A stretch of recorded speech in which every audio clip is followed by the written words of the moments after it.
37 000 cafés dans 80 pays, 400 000 employés, 32 milliards de chiffre d'affaires par an. Voilà l'empire qu'Howard Schultz a bâti à partir d'une petite boutique de torréfaction à Seattle qui vendait juste des grains de café. Bienvenue sur Erudial, la chaîne qui décortique les stratégies des entrepreneurs les plus brillants de l'histoire. Et aujourd'hui, on va plonger dans l'histoire la plus inspirante du capitalisme moderne. Celle d'un gamin des cités qui a révolutionné notre façon de boire le café et qui a créé le concept même de troisième lieu avant que McDonald's et WeWork n'existent. Au cours de cette vidéo, vous allez découvrir comment Howard Schultz a transformé un produit banal en véritable expérience de vie. Comment il a inventé le marketing émotionnel avant tout le monde. Et surtout, comment il a bâti une culture d'entreprise si puissante que ses employés se battent encore aujourd'hui pour défendre Starbucks. Tout commence en 1953 dans les projects de Brooklyn. Howard Schultz naît dans une famille ouvrière qui survit avec les bons alimentaires du gouvernement. Son père, Fred, enchaîne les petits boulots. Chauffeur de camion, ouvrier d'usine, livreur. Quant à sa mère, Hélène, elle fait le ménage chez les riches pour arrondir les fins de mois. La famille Schultz vit dans un appartement insalubre de 2 pièces où s'entassent Howard, ainsi que ses 2 petits frères et ses parents. Pas d'eau chaude, des cafards partout et des murs si fins qu'ils entendent leurs voisins se disputer toute la nuit. Howard est même contraint de dormir sur un vieux canapé. Le déclic qui va changer sa vie arrive quand Howard a seulement 7 ans. Son père se casse malheureusement la cheville sur un chantier et se retrouve au chômage. Le problème étant qu'ils n'ont pas d'assurance maladie, pas d'indemnité, rien. La famille déjà peu riche bascule dans une pauvreté absolue. Le jeune Howard surprend plusieurs fois sa mère en train de pleurer devant les quelques dollars qu'il leur reste. Pour lui, c'est une humiliation, une injustice qu'il n'oubliera jamais. Des années plus tard, quand il aura réussi, il déclarera « J'ai juré que si j'avais un jour une entreprise, jamais, au grand jamais, mes employés ne vivraient ce que mon père a vécu. » À l'école, le jeune Howard compense sa pauvreté par son excellence. Il se met à vendre des journaux et devient rapidement l'un des meilleurs vendeurs de journaux de Brooklyn, en développant 1000 petites combines pour gagner quelques cents. À 12 ans seulement, il vend déjà des sandwichs aux ouvriers pendant leur pause. Il avait compris une règle fondamentale. Les gens paient toujours pour la commodité. Mais il y avait un problème. Malgré sa réussite scolaire, Howard n'avait aucun plan de carrière. Sa famille n'avait jamais connu personne qui soit allé à l'université. Pour eux, un bon job, c'était ouvrier avec un salaire fixe. Le monde de l'entrepreneuriat leur était complètement inconnu. Mais en 1971, miracle. Howard décroche une bourse sportive pour l'université du Michigan. Il est alors le premier de sa famille à faire des études supérieures. Et c'est là que l'université va lui ouvrir les yeux sur un monde qu'il ne connaissait pas, celui des idées, de l'ambition, des possibilités infinies. Pourtant, au fond de lui, le jeune étudiant se sent en difficulté. Il n'a pas les codes de ce milieu bourgeois. Il porte les mêmes vêtements tous les jours, mange des pâtes à tous les repas et travaille dans un bar le soir pour payer ses études. Ses camarades de classe, quant à eux, le regardent de haut, mais ça forge d'autant plus sa détermination à réussir. Quelques années plus tard, en 1975, diplôme en poche, Howard décroche son premier vrai job chez Xerox comme commercial. Et là, miracle, il découvre qu'il a un don naturel pour la vente. En 6 mois seulement, il devient le meilleur vendeur de sa région. Il avait cette capacité unique à créer une connexion émotionnelle avec ses clients. Mais même si tout semble tourner bien pour lui, Howard s'ennuie. Et oui, parce que vendre des photocopieuses à longueur de journée c'est bien, c'est lucratif, mais il n'y voit pas grand intérêt. Au fond de lui, il cherche quelque chose qui lui donnera un sens, une mission. C'est alors qu'en 1979, il rejoint une petite entreprise suédoise qui vend des cafetières design, Hammarplast. Et c'est là que pour lui, tout va basculer. En 81, Howard remarque qu'un petit client de Seattle lui commande énormément de cafetières. Ce client en commande encore plus que les géants de l'époque que sont Macy's et Bloomingdale. Il se demande alors, qui sont ces gens qui vendent autant de café? À la manière de Ray Kroc pour le restaurant des frères McDonald, Howard décide d'aller voir par lui-même. Il arrive donc à Seattle et découvre Starbucks. À ce moment-là, il s'agit encore d'une petite boutique sombre de Pike Place Market qui vend des grains de café torréfiés. Quand Howard rentre dans la boutique, il découvre 3 associés un peu hippies. Jerry Baldwin, Zev Siegel et Gordon Bowker. Ces gars-là vendent uniquement des grains. Ils ne vendent pas de café préparé. Les clients viennent seulement acheter leurs grains et repartent les préparer chez eux. Howard est alors fasciné par ce qu'il découvre.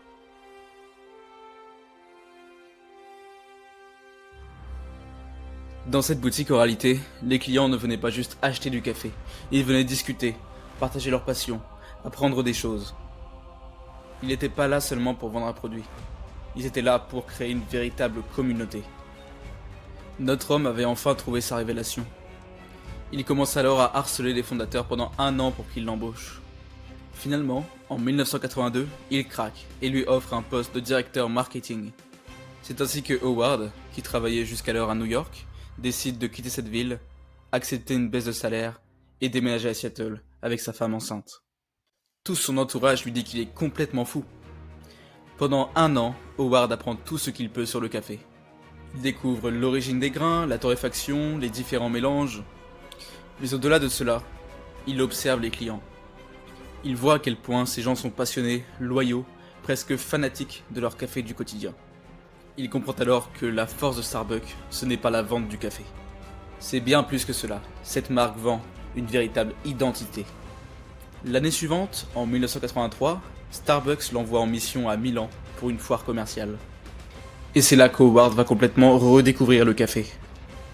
En effet, il fait la découverte des bars à espresso italiens. Non pas des fast-foods et encore moins des grands restaurants, mais des lieux de sociabilisation où les gens viennent boire leur café en communauté.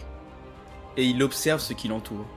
Les baristas italiens, non, ils ne se contentent pas seulement de servir du café, ils créent un véritable spectacle.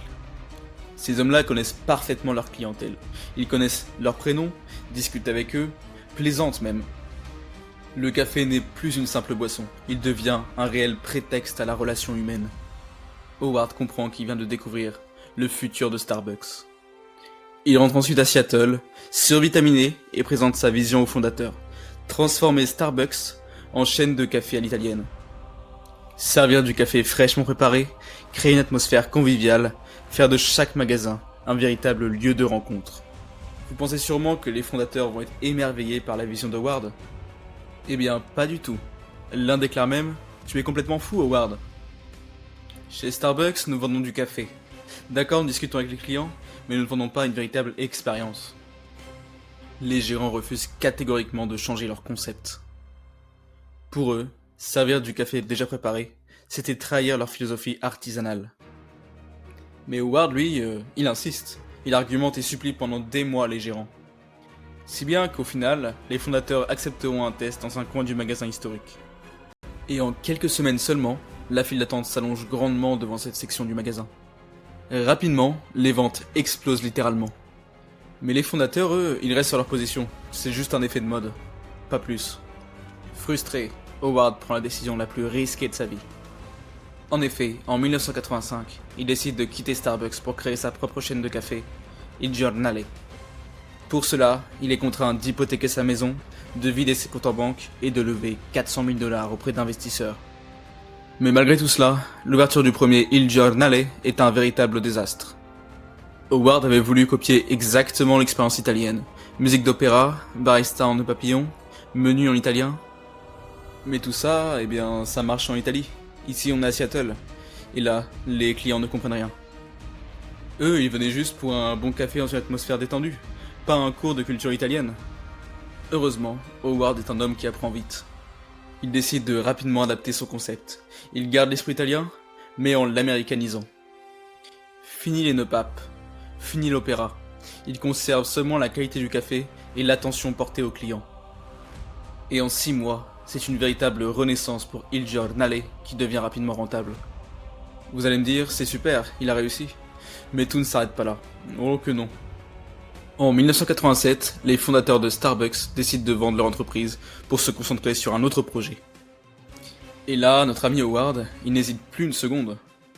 Très rapidement, il rassemble des investisseurs, emprunte massivement et rachète Starbucks pour pas moins de 3,8 millions de $. Le premier jour en tant que patron de Starbucks, Howard réunit ses 17 employés et leur fait une promesse. Je vais construire une entreprise où vous aurez envie de travailler toute votre vie. Une entreprise qui respecte ses employés autant que ses clients. Et notre cher Howard, eh bien il tient parole. La première révolution qu'il va mettre en marche, ça va être d'appeler ses employés des partners et non des salariés. Désormais, chacun d'entre eux reçoit des stock options, même les temps partiels. Assurance maladie complète pour tous, congés payés généreux, formation continue. De leur côté, les investisseurs, évidemment, s'agacent. Ils se disent que Howard va les ruiner. Sa réponse? Elle est très simple et efficace. Des employés heureux vont créer des clients heureux. Et les clients heureux, eh bien, ils créent des profits durables. Et aussi simple que ce discours paraît, il est extrêmement efficace. Howard avait raison. Le turnover chez Starbucks tombe à 60%, contre en moyenne 300% en moyenne dans la restauration rapide. Ces baristas deviennent de véritables ambassadeurs passionnés de la marque. Ils ne vendent plus seulement du café, ils vendent du bonheur, une véritable expérience enrichissante. Mais notre cher Howard, eh bien, il ne compte pas s'arrêter là, il a une vision encore plus ambitieuse. Rappelez-vous, il voulait faire de Starbucks le 3e lieu des Américains. Après la maison et le bureau évidemment, il veut que Starbucks devienne le 3e endroit où on vient pour se détendre, voir y travailler et rencontrer ses amis. Ok, je sais ce que vous allez me dire. Cela nous paraît totalement normal aujourd'hui, mais à l'époque des années 80 en Amérique, c'était totalement révolutionnaire.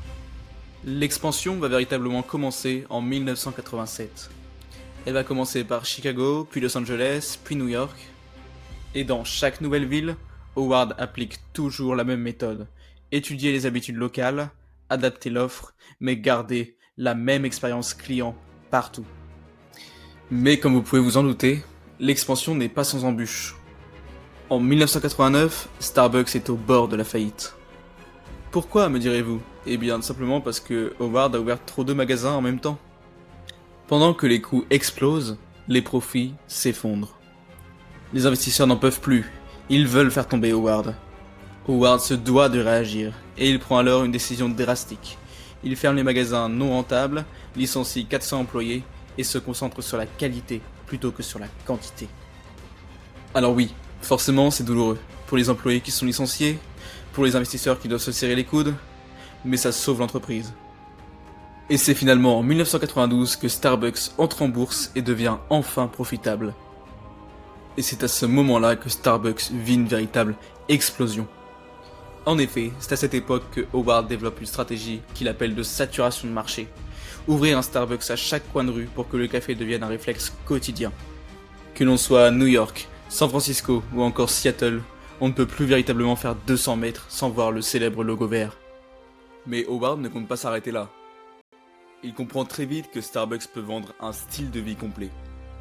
Des musiques, des livres, des accessoires, tout ce qui peut correspondre à l'identité de la marque. Il transforme alors ses magasins en véritables espaces culturels. On ne vient pas seulement pour consommer un café, mais vivre une véritable expérience. Et c'est finalement en 1996 que Starbucks atteint le nombre de 1000 magasins. Howard a alors 43 ans et il vient de réaliser son rêve d'enfant. Sortir sa famille de la misère et créer une entreprise qui respecte réellement ses employés. Mais notre cher entrepreneur, il veut plus. Il veut littéralement conquérir le monde entier avec sa marque de café. L'expansion internationale va alors commencer par le Japon dès 1996. Mais il s'agit là d'un énorme défi. Les Japonais, en effet, boivent traditionnellement du thé et non du café. Howard trouve donc une solution. Il s'adapte de nouveau. Il propose des thés premium et des pâtisseries japonaises, mais il garde l'environnement et l'expérience de Starbucks. Et au final, il ne s'était pas trompé, cela devient rapidement un véritable succès. En 3 ans à peine, Starbucks devient la chaîne de café numéro 1 au Japon. En faisant cela, Howard venait de prouver que son concept était universel. Après le Japon, il s'attaqua au marché européen, puis au reste du marché asiatique et enfin au marché sud-américain. Mais en 2000, Howard prend une décision surprenante. Il abandonne en effet son poste de SEO pour devenir président de Starbucks. Il veut se concentrer sur la vision globale et laisser la gestion opérationnelle à quelqu'un d'autre. Pour lui succéder, il choisit son ancien directeur financier du nom d'Orrin Smith. Mais il s'agissait d'une grave erreur. Sans Howard, Starbucks perd de son âme et de son identité. Pourquoi, me demanderez-vous? Eh bien simplement parce que Smith se concentre obsessionnellement sur la croissance. 7 nouveaux magasins ouvrent chaque jour. Il tente d'automatiser au maximum la réparation et il standardise de manière extrême. Avec ce nouvel homme à la tête de Starbucks, fini l'artisanal, place à l'industriel. Les conséquences sont rapidement dramatiques. Peu de temps après son arrivée à la tête de l'entreprise, la qualité du café baisse. l'expérience client se dégrade et les employés, forcément, se démotivent. Les ventes stagnent rapidement et l'action Starbucks ne tarde pas à s'effondrer. En 2007, l'entreprise va traverser une crise profonde et majeure. Howard, de son côté, n'en peut plus de voir son bébé mourir. Alors, il décide de réagir. En janvier 2008, il reprend le contrôle comme SEO et envoie une lettre choc à tous les employés. « Nous avons perdu notre âme », écrit-il. Mais il est déterminé. Nous devons retrouver notre identité. Quelle sera sa première décision ? Eh bien, tout simplement de fermer 7100 magasins pendant une après-midi entière pour reformer tous les baristas à la préparation artisanale, comme il le faisait par le passé, de l'espresso. Cela, bien évidemment, ne se fait pas sans coût. Ils perdent 6 millions de dollars. La perte de chiffre d'affaires réel est incalculable, mais elle est tout simplement colossale. Les investisseurs paniquent, ils le prennent pour un fou. Mais Howard, lui, était sûr de son idée. Il avait compris quelque chose de fondamental. Starbucks n'est pas une vulgaire chaîne de fast-food. C'est une marque avec une véritable empreinte, une véritable émotion, une véritable tradition, pourrait-on dire. Et pour Howard, les émotions, ça ne se standardise pas, ça se cultive au contraire. Le dirigeant doit dès lors prendre des décisions radicales. Il ferme 900 magasins non rentables, licencie 12 000 employés et restructure complètement son entreprise. Mais évidemment, il ne s'arrête pas là. Il relance l'innovation dans l'entreprise. De nouveaux cafés, de nouveaux concepts de magasins, des programmes de fidélité révolutionnaires. Mais le véritable tournant va arriver avec le lancement de l'application mobile Starbucks en 2009. Paiement depuis le mobile, commande à l'avance, programme de récompense intégré dans l'application. Starbucks devient la première véritable chaîne vraiment digitale au monde. Aujourd'hui, 25% des commandes sont passées depuis l'application. Grâce à cela, et à la motivation du patron, Starbucks redevient l'entreprise la plus admirée dans son secteur dès 2010. Howard venait tout simplement de sauver son empire une seconde fois. Mais il voulait aussi prouver que le capitalisme pouvait être une force positive. Et c'est bien pour cela qu'en 2013, il lance une initiative révolutionnaire. Payer les études universitaires de tous ses employés américains. Le coût est tout bonnement colossal. 250 millions de dollars par an. Mais Howard est convaincu. Il déclare « Mes employés m'ont donné leur jeunesse, je leur donne leur futur. » Puis vient son engagement politique. Quand Trump est élu, Howard promet d'embaucher 10 000 réfugiés dans le monde entier. Quand les tensions raciales explosent, il ferme 8 000 magasins pour une formation contre les préjugés. À chaque fois, ce genre d'idée lui coûte des millions et divise à la fois les investisseurs et les consommateurs. Mais Howard continue d'assumer. Starbucks, ce n'est pas seulement une entreprise, c'est une véritable plateforme pour changer le monde. Sa vision pleinement assumée lui vaut autant d'admirateurs que d'ennemis, mais ça renforce l'identité unique de la marque. En 2007, Howard passe définitivement la main à Kevin Johnson. Mais alors, quel est son bilan ? 37 000 cafés dans 80 pays, 400 000 employés et une valorisation à plus de 100 milliards de dollars. Le gamin des Coffee Project de Brooklyn était devenu l'un des entrepreneurs les plus influents de sa génération. Mais son véritable héritage, ce n'est pas seulement la marque Starbucks. C'est avant tout d'avoir prouvé à la terre entière qu'on pouvait bâtir un empire en respectant ses employés et en conservant ses valeurs. Prouver que l'on peut faire fortune en créant de la valeur pour tous et pas seulement pour ses actionnaires. Aujourd'hui, il est dit que Howard Schultz envisagerait même de se présenter à la prochaine élection présidentielle. Son programme ? Eh bien, appliquer les méthodes Starbucks à la politique. Écouter, fédérer et créer du lien social. Utopique, me direz-vous ? Peut-être. Mais venant d'un homme qui a transformé le café en expérience de vie, tout devient possible. Alors la prochaine fois que vous fréquentez un magasin Starbucks, souvenez-vous, vous ne buvez pas seulement un café. Vous participez à une vision, celle du rêve d'un enfant pauvre qui voulait créer une entreprise où personne ne vivrait l'humiliation qu'a subi son père. Howard Schultz n'a pas juste bâti une chaîne de café. Il a inventé le capitalisme à visage humain. Et ça, c'est peut-être sa plus belle réussite. Et vous dites-moi, qu'est-ce qui vous a le plus inspiré dans cette histoire d'Howard Schultz ? Sa résilience ? Sa vision ? Ou encore peut-être son engagement social ? Faites-le moi savoir dès à présent dans l'espace commentaire. Je lirai tous les commentaires. Si cette success story vous a motivé, vous allez sûrement adorer nos autres analyses, notamment sur Brian Chesky et Airbnb, ou encore Ray Kroc et McDonald's. Si vous êtes arrivé jusque là, je vous invite à vous abonner, et à activer la cloche, afin de ne rater aucune de nos futures histoires d'entrepreneurs exceptionnels. Quant à moi, il est temps que je vous dise au revoir, mais on se revoit dès après-demain pour une nouvelle vidéo sur Erudial.